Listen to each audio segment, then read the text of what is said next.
आज की इस वीडियो में हम इंक्रीमेंटल कैश फ्लोज के बारे में बात करेंगे कि इंक्रीमेंटल कैश फ्लोज क्या है, इंक्रीमेंटल कैश फ्लोज को क्यों इस्तेमाल किया जाता है और किस तरह से कैलकुलेट किया जाता है। तो सबसे पहले अगर इंक्रीमेंटल कैश फ्लोज की बात की जाए तो इंक्रीमेंटल कैश फ्लोज वो एडिशनल ऑपरेटिंग कैश फ्लोज होते हैं, वो इजाफी कैश फ्लोज होते हैं जो ऑर्गेनाइजेशन को न्यू प्रोजेक्ट करने की वजह से या न्यू प्रोजेक्ट को अंडरटेक करने की वजह से रिसीव होते हैं। ये operating cash flows cash inflows भी हो सकते हैं और ये आउटफ्लोज भी हो सकते हैं। इनफ्लो वो जो प्रोजेक्ट करने की वजह से बिजनेस में आते हैं और आउटफ्लो वो जो प्रोजेक्ट करने की वजह से बिजनेस से जाते हैं। अब अगर बात की जाए कि ऑर्गेनाइजेशंस इंक्रीमेंटल कैश फ्लोज का इस्तेमाल क्यों करती हैं, तो ऑर्गेनाइजेशन इसको एज अ गुड टूल इस्तेमाल करती हैं। ये एक बेहतरीन तरीकाकार है ये जानने का कि क्या ऑर्गेनाइजेशन को इस नए प्रोजेक्ट या नए एसेट में इन्वेस्ट करना चाहिए या नहीं। ऑर्गेनाइजेशन इस डिसीजन को लेने के लिए इंक्रीमेंटल कैश फ्लोज का इस्तेमाल करती हैं। लेट्स सपोज एक कंपनी है एक्टिव लिमिटेड कंपनी, जो एक प्रोजेक्ट करना चाहती है और प्रोजेक्ट की वजह से उसके पास जो कैश फ्लोज क्रिएट होंगे वो होंगे रेवेन्यू और एक्सपेंसेस, जो कि 325,000 मतलब 3,25,000 रुपए के रेवेन्यू होंगे और 1,20,000 रुपए के एक्सपेंसेस होंगे। अब ऑर्गेनाइजेशन के पास कुछ पहले से भी रेवेन्यू और एक्सपेंसेस आ रहे हैं कंपनी में, जो रेवेन्यूज है 2 लाख रुपए के और एक्सपेंस है 90,000 रुपए का।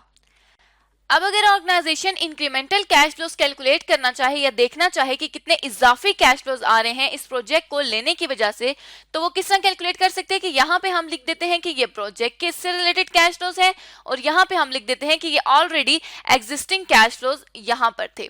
तो यहाँ पे सबसे पहला जो कैश फ्लो आ रहा है वो आ रहा है रेवेन्यू का, और रेवेन्यू ऑर्गेनाइजेशन के पास जो रेवेन्यू आता है वो इनफ्लो होता है क्योंकि ये प्रोजेक्ट की वजह से आने वाली सेल्स के पैसे हैं।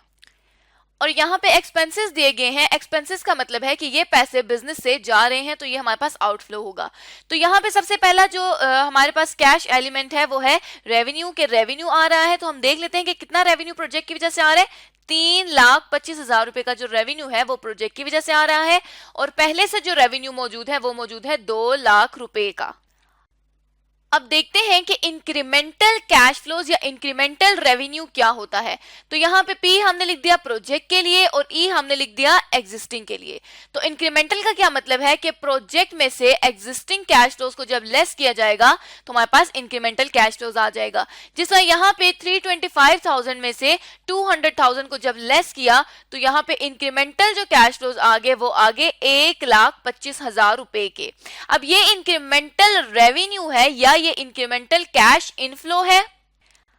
अब इंक्रीमेंटल या एक्सपेंस या इंक्रीमेंटल आउटफ्लोज निकालने के लिए क्या करेंगे कि प्रोजेक्ट की वजह से जाने वाले जो पैसे हैं, जो प्रोजेक्ट की वजह से एक्सपेंसेस हैं वो हैं 1,20,000 रुपए के और ऑलरेडी ऑर्गेनाइजेशन जो एक्सपेंसेस बियर कर रही है वो कर रही है 90,000 रुपीज के।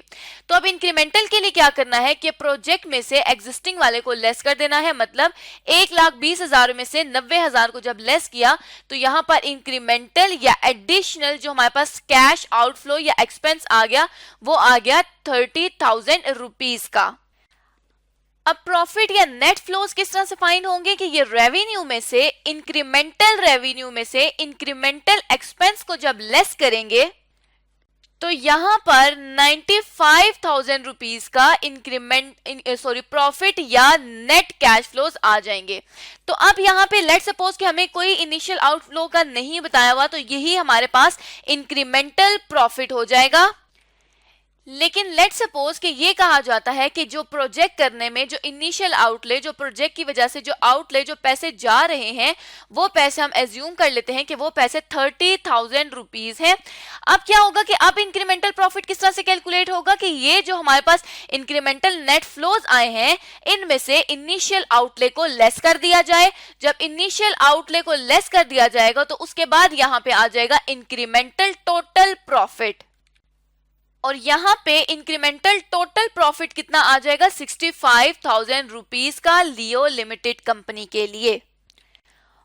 और नॉर्मली ऐसा होता ही है कि इनिशियल आउटले गिवन होता है, इसलिए इंक्रीमेंटल टोटल प्रॉफिट ऐसे ही कैलकुलेट होगा। क्यों?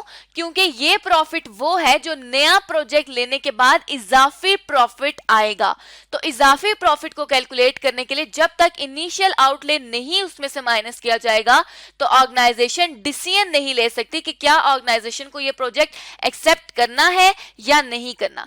तो यहाँ पे जो incremental cash flows, net cash flows, यहाँ पर ये जो net cash flows, incremental net cash flows आ रहे हैं, ये पॉजिटिव फिगर है और इंक्रीमेंटल प्रॉफिट भी है। तो यहाँ पे इसका क्या मतलब है कि इस प्रोजेक्ट को एक्सेप्ट किया जाएगा। अगर पॉजिटिव नेट कैश फ्लोज दे रहा है कोई प्रोजेक्ट तो उस प्रोजेक्ट को एक्सेप्ट किया जाएगा, वरना उस प्रोजेक्ट को रिजेक्ट किया जाएगा। जैसे कि लेट सपोज यहाँ पर इनिशियल आउटले 30,000 की बजाय 1 लाख रुपया इनिशियल आउटले होता, तो फिर यहाँ पर नेगेटिव 5,000 आ जाता। तो ये नेगेटिव 5,000 लॉस को रिप्रेजेंट कर रहा है। तो इसका क्या मतलब है कि लॉस के केसेस में या जब नेट कैश फ्लोज नेगेटिव हो तो उन नेट कैश फ्लोज की नेट नेगेटिव कैश फ्लोज की बेसिस पे ऑर्गेनाइजेशन क्या करती है कि उस प्रोजेक्ट को रिजेक्ट कर देती है। क्योंकि जब कोई प्रोजेक्ट मुनाफा ही नहीं दे रहा तो ऑर्गेनाइजेशन उसको एक्सेप्ट क्यों करे, उस पर काम क्यों करे। अब ऑर्गेनाइजेशन का ये जो प्रोजेक्ट का ये जो डिसीजन है ये चेंज होता है कुछ फैक्टर्स की बेसिस पे, जिसमें पहला फैक्टर है इनिशियल आउटले का। जिस तरह हमने बात की कि यहाँ पर इनिशियल आउटले अगर ज्यादा होगा एज कंपेयर टू आने वाले प्रॉफिट की निस्बत इनिशियल आउटले ज्यादा होगा तो ऑर्गेनाइजेशन उस प्रोजेक्ट को एक्सेप्ट नहीं करेगी। मतलब ऑर्गेनाइजेशन के डिसीजन पर वो जो इनिशियल आउटले है वो इफेक्ट करेगा। तो इनिशियल आउटले ने हमेशा कम होना है आने वाले इनफ्लो से, ताकि ऑर्गेनाइजेशन के पास प्रॉफिट क्रिएट हो और वो इस प्रोजेक्ट को एक्सेप्ट कर सके। तो पहला जो फैक्टर है जो डिसीजन को चेंज कर सकता है वो है इनिशियल आउटले का फैक्टर। दूसरा जो फैक्टर है वो ये है कि ऑर्गेनाइजेशन में जो प्रोजेक्ट से आने वाले कैश फ्लोज हैं उन कैश फ्लोज में जो इनफ्लोज हैं उनको ज्यादा होना चाहिए एज कंपेयर टू आउटफ्लोज। तो यहाँ पे कैश फ्लोज की बेसिस पर भी ऑर्गेनाइजेशन का जो डिसीजन है वो चेंज हो सकता है, इसलिए भी ये एक फैक्टर है ऑर्गेनाइजेशन के डिसीजन को चेंज होने में। तीसरा जो फैक्टर है वो है स्केल या टाइमिंग ऑफ द प्रोजेक्ट। अगर तो प्रोजेक्ट की जो टाइमिंग है वो बहुत लॉन्ग है कि जितना ऑर्गेनाइजेशन रिटर्न कमा रही है उतना टाइम उस पर नहीं लग रहा, तो इसका मतलब है कि ये भी ऑर्गेनाइजेशन के डिसीजन को चेंज करेगा। लेट सपोज कि अगर जो प्रोजेक्ट है वो 10 साल में पैसे कमा के देता है लेकिन उसका रिटर्न जो है वो इतना नहीं है, तो ये 10 साल ऑर्गेनाइजेशन एक प्रोजेक्ट पे क्यों लगाएगी, इस पे डिसीजन जो है वो चेंज हो सकता है कि अगर ऑर्गेनाइजेशन रिटर्न को प्रेफर करे तो ऑर्गेनाइजेशन इस डिसीजन को एक्सेप्ट करेगी कि ये रिटर्न काफी ज्यादा है। लेकिन अगर ऑर्गेनाइजेशन टाइम पे डिपेंड करे तो 10 साल की टाइमिंग के लिए ऑर्गेनाइजेशन को अपने डिसीजन को मॉडिफाई करना होगा, वो चेंज भी कर सकती है या कोई भी डिसीजन वो ले सकती है अपनी कंपनी की कंडीशंस या उसकी हालात को देखकर। इसी तरह जो लास्ट मोस्ट इंपॉर्टेंट फैक्टर है वो ये है कि ऑर्गेनाइजेशन जो प्रोजेक्ट करने जा रही है उस प्रोजेक्ट की जो टर्मिनल वैल्यू है या टर्मिनल वैल्यू के अलावा जो फ्यूचर वैल्यू है वो ज्यादा होनी चाहिए। अगर ऑर्गेनाइजेशन के प्रोजेक्ट की फ्यूचर की कोई भी वैल्यू नहीं है तो ऑर्गेनाइजेशन उस प्रोजेक्ट के डिसीजन को मॉडिफाई कर सकती है, उस प्रोजेक्ट के डिसीजन को चेंज कर सकती है। मतलब क्या हुआ कि ऑर्गेनाइजेशन ने जो प्रोजेक्ट लेना है लाजमी उसकी फ्यूचर की कोई वैल्यू होनी चाहिए ताकि ऑर्गेनाइजेशन को उस वैल्यू की बेसिस पर बेनिफिट हासिल हो और ऑर्गेनाइजेशन अपने जो पैसे हैं उसको एक सही वे में लगा सके।